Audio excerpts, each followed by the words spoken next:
ሰላም እንደምን አመሻችሁ ተማሪዎች።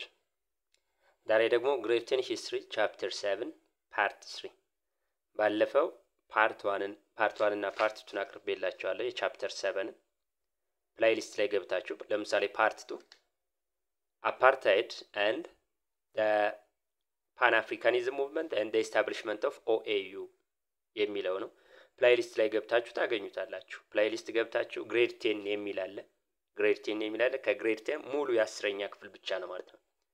ስለዚህ የዛሬው ፓርት 3 ደግሞ ቻፕተር 7 አፍሪካን ስትራግል ፎር ኢኮኖሚክ ኢንዲፔንደንስ when we see Africans they got their own political independence politically independent ሆነዋል።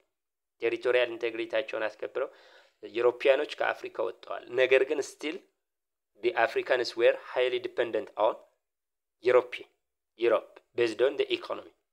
ስለዚህ እሱ ምን ይመስላል? ከዛ ነፃ ለመውጣት ኢኮኖሚክ ኢንዲፔንደንስ ለመሆን ራስ ለመቻል በኢኮኖሚ አፍሪካ ያደረጉትን ስትራግል እኔ ምን አይነት ዴቨሎፕመንቶች ምን አይነት አቺቭመንቶችስ እንዳስመዘገቡ እናያለን ማለት ነው። and my name is Mr. ጌታቸው። let's continue. Africans struggle for economic independence ከኢኮኖሚ ጥገኝነት ነፃ ለመውጣት የተደረገን ስትራግል ነው። የአፍሪካን ስትራግል ነው። ስለዚህ ይሄን ካየ ነው from the Africa achieved sustainable economic growth. Africa sustainable economic growth from 1965 to 1974 sustainable የሆነ አስተማማኝ የሆነ ኢኮኖሚክ ግሮዝ አስመዝግባለች።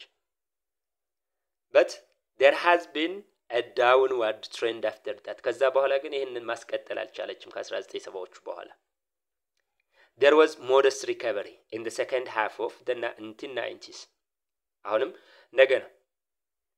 እንደገና ሪከቨር ማድረግ ጀምረዋል በ1990ዎቹ።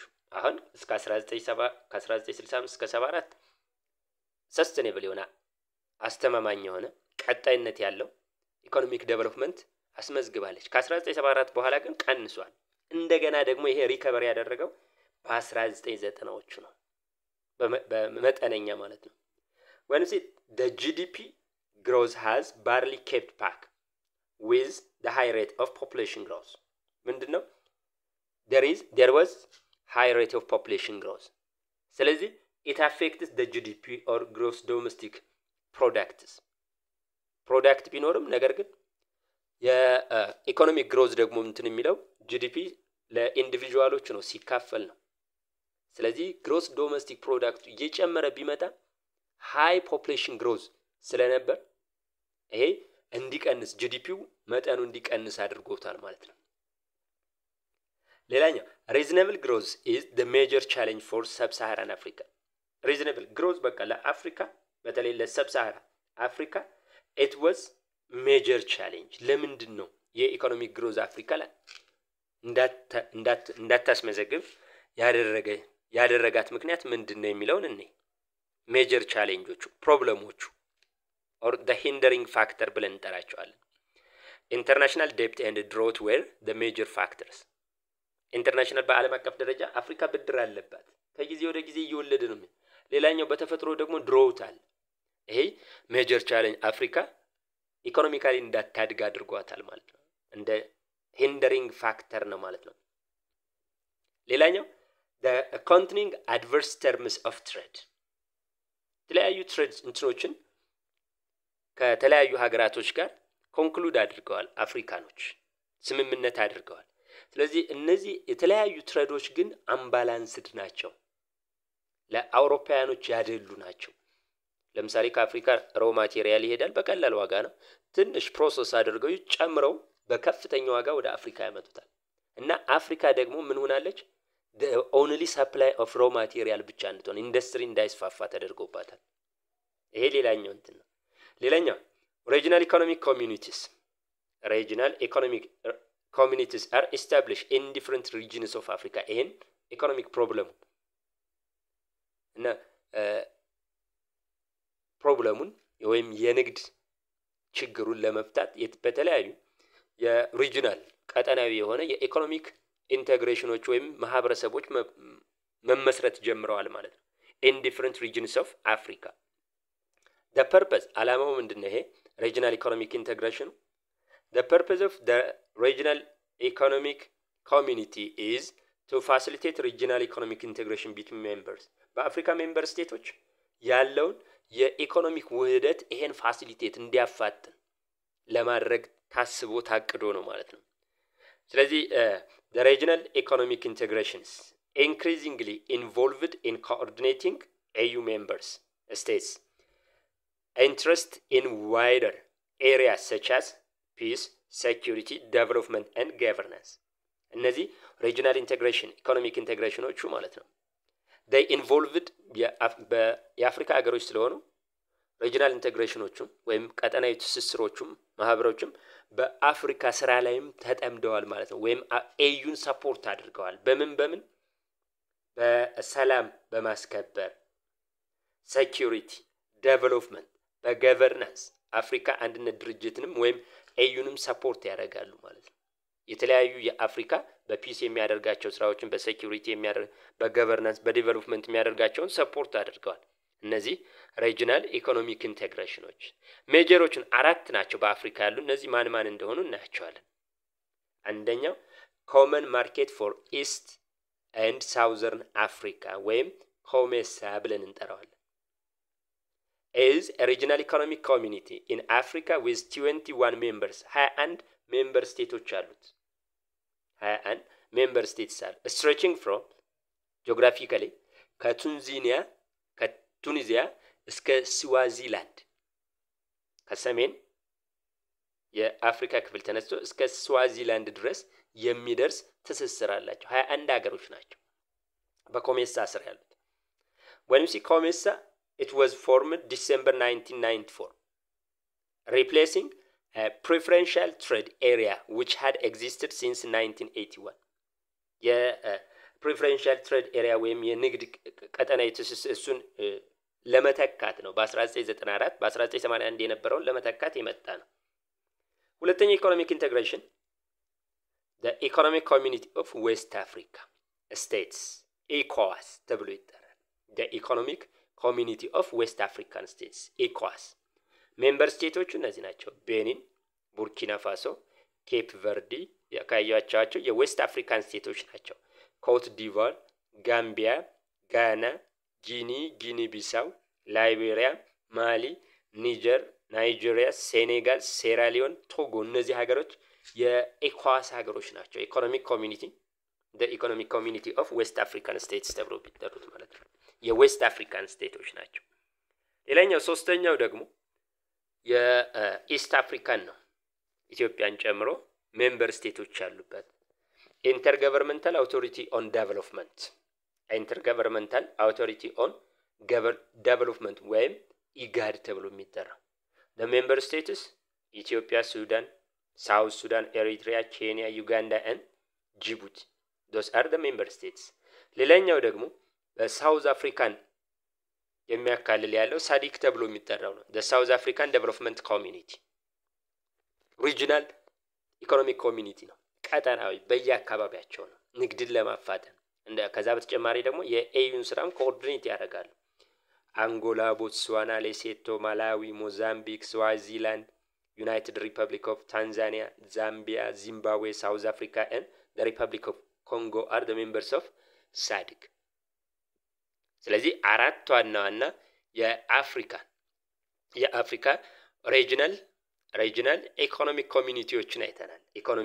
communityዎችን አይተናል ማለት ነው major issues in contemporary Africa በዘመናዊ አፍሪካ major issues ዋና issues እነማን እንደሆኑ እናያለን Africa are coming to terms with post-colonial challenges ከፖስት ኮሎኒያል ወይም ከቅኝ ግዛት ነፃ ከወጣች በኋላ የተለያዩ ቻሌንጆች ለኢኮኖሚክም ሶሻልም ፖለቲካልም ቻሌንጆች አሉ so እነዚህ የሚመጡት ከየት ነው challenges ranging from contested boundaries ከዚህ የተጠጋጋ የባውንደሪ ወይም ድንበር ዩሮፒያኖች ከፋፍለው የሄዱት በዚህ በድንበር ይገባኛል አፍሪካኖች ይጋጫሉ ሌላኛው ኢትኒሲቲ ጎሰኝ በጎሳ ግጭት አለ። ኮረፕሽንም ሌላው እንትን ነው መገለጫ ነው። ኔፖቲዝም ቱ ክላይንት ፓትሮን ሪሌሽን ኔፖቲዝም በዘመድ የሚሰሩ ስራዎች ማለት ነው። እነዚህ the contemporary major issues that challenges Africa after the end of colonialism እና እነዚህን ምን ይላቸዋል? the so called the colonial hangover is deeply embodied Africa still ከኮሎኒያሊዝም ሃንጎቨር አልተለቀቀችም። ስቲል ከኮሎኒያል ሃንጎቨር አልተለቀቀችም ማለት ነው። እነዚህ ኢሹዎች ስለነበሩ ኤትኒክ ባውንደሪ፣ ኮረፕሽን፣ ኔፖቲዝም እነዚህ ኮሎኒያል ሃንጎቨር ተብለው ይጠራሉ። ስቲል እስካሁን ሙሉ ለሙሉ ነፃ አልወጣችም። as a result African has seen frequent border conflict ቦርደር ኮንቴስት የሆነ ቦርደር ነው ያላቸው። ስለዚህ በተደጋጋሚ ጊዜ የድንበር ግጭት በሀገራቶች ኤትኒክ ካየን ደግሞ በአንድ ሀገር ውስጥ ሆኖ ኤትኒክ ኮንፍሊክቶች አሉ። ሪዝናቸው ምንድነው? it have been political economical and social injustice ለነዚህ ለኤትኒክ ኮንፍሊክቶቹ ምክንያቶች እነዚህ ናቸው። ይሄ የፖለቲካል አለ፣ ኢኮኖሚካል አለ፣ ከዛ በተጨማሪ የሶሻል ኢንጀስቲስ ወይም ፍትህ አለመኖር። በእነዚህ ምክንያቶች አፍሪካኖች በዚህም ተጠቃሹ ማን ነው? የሩዋንዳን ጄኖሳይድ as it came to be known as one of the bloodiest ethnic conflict in history የሩዋንዳ ጭፍጨፋ ማለት ነው። በማንና በማን መካከል ነው? በሁቱና ቱሲ መካከል የተደረገ ትልቅ ደም አፋሳሽ ነበር። ከኤፕሪል እስከ ጁን 1994 የተደረገ ነው እና 3 ወር ወይም 100 ቀን በሞላ ጊዜ ውስጥ ወደ 800,000 ሞተዋል ሩዋንዳውያን። አብዛኞቹ ደግሞ ምኖች ናቸው ይለናል? ቱሲዎቹ ማይኖሪቲ ናቸው ቁጥራቸው። ስለዚህ the best example ነው ኤትኒክ ኮንፍሊክቱ። አንደኛው የኮሎኒያል ሃንጎቨር ነው። አለቃት ያለ ከኮሎኒያሊዝም በኋላ ነው ማለት ነው። ፖቨርቲ was another problem። ሌላኛው ኮሎኒያል ሃንጎቨር ምንድነው? ፖቨርቲ ነው that African faced during the post colonial period። ቅኝ ግዛት ነፃ ከወጣች በኋላ አፍሪካ ሌላ ፌስ ያደረገችው ፖስት ኮሎኒያል ቻሌንጅ ማነው? ፖቨርቲ ድህነት። extreme poverty in Africa has many reasons። extreme የሆነ ፖቨርቲ አለ በአፍሪካ ማለት ነው። ምኖች ብዙ ሪዝኖች አሉት። there are many reasons that contributed to become Africa as an extreme poverty areas. So the key causes of poverty in Africa and suffering of millions of people include ለነዚህ ኤክስትሪም የሆነ ድህነት አፍሪካ እንድትሆን ያደረጋት ምክንያቶች አንደኛው growth of population የህዝብ ቁጥር እጅግ በጣም በከፍተኛ መጨመር ከኢኮኖሚክ እድገቱ ጋር እኩል ካልሄደ ይሄ ወደ ፖቨርቲ ሊድ ይሆናል። ኮንፍሊክት ምን ያደርጋል? ይፈጥራል አይደለም? rapid population growth despite numerous prevention and education campaign በአፍሪካ ራፒድ የሆነ ኢኮኖሚክ ግሮዝ አለ። ዲስፓይት ዋት ይላል? that numerous prevention የመከላከያና ትምህርት ቢሰጥም ስቲል እስካሁን ምን አለ? there is greater number of population growth or rapid population growth. it reduce per capita income አይደለም? ይሄ per capita income ወይም አንድ ግለሰብ per capita income ከግሮስ ዶሜስቲክ ፕሮዳክቱ ያ ሲካፈል ነው ለእያንዳንዱ ህዝብ አጠቃላይ የሀገሪቱ ምርት ለእያንዳንዱ ህዝብ ሲካፈል per capita income ይባላል። ብዙ ህዝብ ካለ ያ ግሮስ ዶሜስቲክ ፕሮዳክቱ ለዛ ሁሉ ሲካፈል ኢንካሙ በእያንዳንዱ የሚገባው ኢንካም ይቀንሳል ማለት ነው። ስለዚህ ፖፑሌሽን ግሮዙ ኢኮኖሚኩ የፐር ካፒታ ኢንካም እንዲቀንስ አድርጎታል ማለት ነው። ሌላኛው የፖፑሌሽን ግሮዙ ኢት ኢንክሪዝ ላንድለስነስ ቁጥር እየጨመረ ሲመጣ የመሬት ቁጥር ያንሳል መጠን አይደለም? ስለዚህ መሬት አልባ ብዙ አፍሪካኖች እንዲፈጠሩ አድርጓል ማለት ነው። ይሄም ለፖቨርቲ አንደኛው ምክንያት ነው ማለት ነው። አንደኛው ምክንያት ነው ማለት ነው። ሌላኛው it will likely increase poverty in the next generation። ይሄ አሁንም ብቻ ሳይሆን ለnext generationም it will likely increase. That means there will be the increment of number of poor individuals or number of the poverty እየጨመረ ይመጣል ለሚቀጥሉት ትውልዶች ማለት ነው። በአሁኑ ብቻ የሚቀር አይደለም ነው የሚለን። it promote war and crisis። አሁን ይሄ ፖቨርቲ ደግሞ ወደ ምን ሊድ ያደርገናል? ወደ ግጭት፣ ወደ ጦርነት። ምክንያቱም በይገባኛል ጥያቄ ማለት ነው። ስለዚህ አንደኛው ለአፍሪካ ፖቨርቲ ምክንያት growth of population። ሁለተኛው climatic condition ነው። when the devastating flood, extraordinary drought periods lead to the crop failure። አንደኛው ዲቫስቴቲንግ የሆነ ፍለድ አለ። እጅግ በጣም አውዳሚ የሆኑ ጎርፎች ይነሳሉ። ድሮት ድርቅ አለ። አፍሪካ በተደጋጋሚ ድርቅ ያጠቃታል። ይሄ ለክሮፕ ፌለሪቲ ምርቱ እንዲቀንስ ያደርገዋል።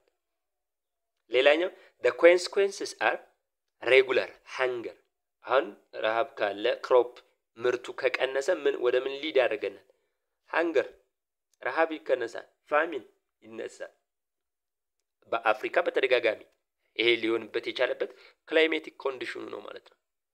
ክላይሜቲክ ኮንዲሽኑ ፍለድና ድሮውት በተደጋጋሚ መነሳቱ። ሶስተኛው ዲዚዝ በሽታዎች በተደጋጋሚ አፍሪካን አጥቅተዋል። ዲዚዝ such as AIDS, malaria and Ebola are causes but they result poverty of in Africa። እነዚህ በሽታዎች ናቸው። ነገር ግን የአፍሪካ ህዝብ ለፖቨርቲ እንዲዳረግ ለድህነት እንዲዳረግ ትልቅ አስተዋጽኦ አድርገዋል። ኤዲስ ማምረት የሚችለው ማህበረሰብ ነው የሚለው በዚህ በሽታ የሚያዘው። ማላሪያም ብዙ ሰው እየገደለ ነው። ኢቦላም እንደዚሁ። ስለዚህ ማምረት የሚችለው ማህበረሰብ ሲሞት ድህነት ይመጣል ማለት ነው። ስለዚህ በሽታዎች ለአፍሪካ ድህነት ኮንትሪቢዩሽን አላቸው ማለት ነው። loss of labor is particularly noticeable in agriculture and leads to reduced food production። አሁን ያልኳችሁ ማለት ነው። አምራች አካሉ ማህበረሰቡ ይሞታል፣ እናጣለን። ስለዚህ የሌበር ይታጣል። loss of labor በተለይ በአግሪካልቸር። ስለዚህ ሰራተኛ ቁጥር አነሰ ማለት it reduces food production። ስለዚህ ፖቨርቲ በፉድ ፕሮዳክሽን ሬዲዩስ መሆን ምክንያት አፍሪካን እንደ ቻሌንጅ አድርጓታል ማለት ነው። inadequate agricultural infrastructure ወይም በቂ ያልሆነ የአግሪካልቸራል መሰረተ ልማት ማለት ነው። in many regions of Africa agriculture lacks both infrastructure and experts። በአብዛኛው የአፍሪካ ሀገሮች ማለት ነው የአግሪካልቸር it lacks ይላል both infrastructure መሰረተ ልማት እና ኤክስፐርት የተማሩ ወይም ባለሙያዎችም ያጥሩታል። such as ይለናል። አንደኛው ሮድ ከሌለ አግሪካልቸር ሺህ ጊዜ ቢኖር ወደ ተጠቃሚው አካል ማድረስ አይቻልም። የተለያዩ የማዳበሪያ የተለያዩ ነገሮችንም ለገበሬው ማድረስ አይቻልም። ሌላኛው ዌልስ። ሶስተኛው ኢሪጌሽን ሲስተም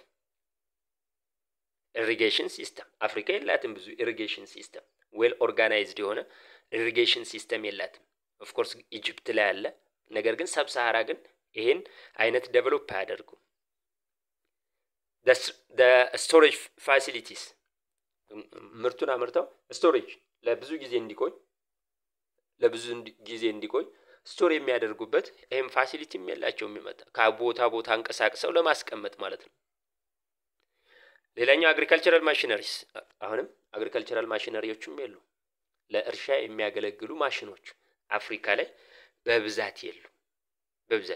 ፖዚቲቭ ቼንጅስ ከ1960ዎቹ ነፃ አፍሪካ ከወጣች በኋላ ሙሉ ለሙሉ despite there was a challenges which was called as the colonial hangover ብለን የምንጠራቸው ነገር ግን there are something that is considered as a positive change.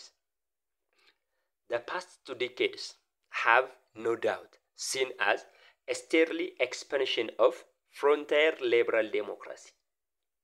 ያለፉት 2 አስርተ ዓመታት በአፍሪካ there was the expansion of frontier of liberal democracy in Africa. Liberal democracy, freedom of speech ያለበት, freedom of speech, freedom of movement ያለበት ወይም ዩሮፒያን ስታይል የሆነ የዲሞክራቲክ ስታይል በአፍሪካ ኤክስፓንድድ መሆን ጀምሯል። ያለፉት ዲኬዶች ማለት ነው የሚያሳይ 2 ዲኬዶች የሚያሳዩት in Africa for instance ኤግዛምፕሎቹ the 1990s 1990ዎቹ profound democrat reforms had swept across the entire continent 1990ዎቹ ነው የዲሞክራቲክ ሪፎርሞች በአፍሪካ ወደ ተለያዩ የአፍሪካ ሀገሮች ስዌፕ ወይም መቃየር ወይም ከአንደኛ ወደ ሌላኛው ቦታ መሄድ የጀመሩት ማለት ነው። ለምሳሌ from Algeria to Democratic Republic of Congo and from Benin to Kenya, democratic reforms led to the collapse of decades of a single party dictatorship and military. በእነዚህ ሀገራቶች ከአልጄሪያ እስከ ዲሞክራቲክ ሪፐብሊክ ኦፍ ኮንጎ ይሄ ሊበራል ዲሞክራቲክ አይዲያ ተስፋፍቷል። ይሄ ወደ ምን ከቤኒን እስከ ኬንያ ይሄ ወደ ምን ሊድ አድርጓቸዋል? ዲክታተርሺፕ በፊት አፍሪካ እንደመጡ ቅኝ ገዢዎች እንደወጡ የመጡት እንትኖች ዲክታተር ነው። ሲንግል ፖለቲካል ፓርቲ ነው፣ ሚሊተሪ ነው፣ ወታደራዊ አገዛዝ ነው ነበር።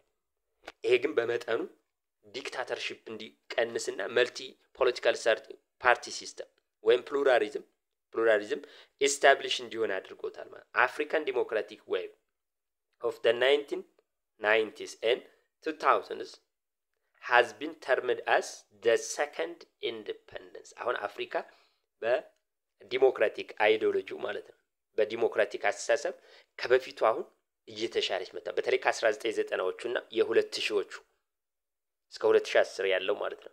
ስለዚህ ይሄ ምን ተብሎ ይጠራል? the second independence of Africa. This is what I have for the today's lesson topic. Don't forget to share, subscribe, and give a comment. History, grade 10, chapter 7, part 3. Thanks for your listening. If there is any question and comment, please write on the comment. I will immediately respond it. የሚቀጥለው እንደው chapter 8 በሚቀጥለው አቀርብላችኋለሁ። ሰላም ደሩ።